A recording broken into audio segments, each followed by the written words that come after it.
dina Warta Utami Semagar TV.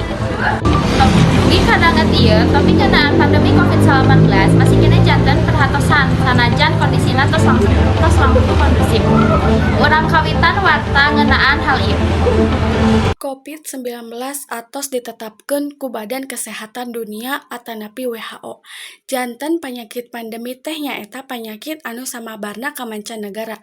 Mun teu acan sadaya masyarakat Indonesia terang gejala-gejala virus corona, dokter spesialis internis John Mensi menjelaskan kanggo kahiji jalma anu positif kajangkit ku virus corona kedah dilaksanakeun sababaraha hiji tes. Namun panyakit ieu gaduh gejala awal anu mirip sapertos influenza.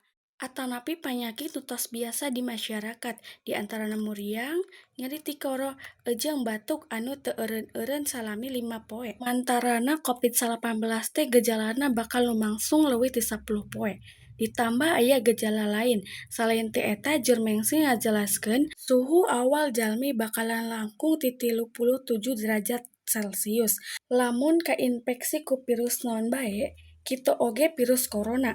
Jeung gejala-gejala aya nu di setiap awal anu infeksi virus corona oge bisa beda. Gumantung kana resistensi kekebalan awak jalmi, kukituna kanggo jalmi anu gaduh gejala-gejala eta tersebut, saenyana orang kudu nyandak langkah medis.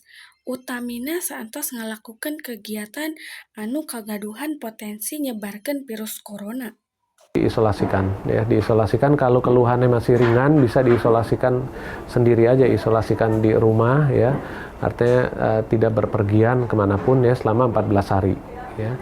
Namun apabila dalam jangkauan waktu 14 hari ini pasiennya demamnya makin tinggi ya, ada keluhan sesak nafas, nah itu harus segera berobat atau mencari pertolongan ke rumah sakit terdekat. Mungkin masyarakat kedah nerapkan hidup sehat sapertos seueur mam sayuran, tuang buah-buahan, jeung olahraga nu teratur. Sapados awak teu gampil kana virus corona. Nesa Andestia, Semagar.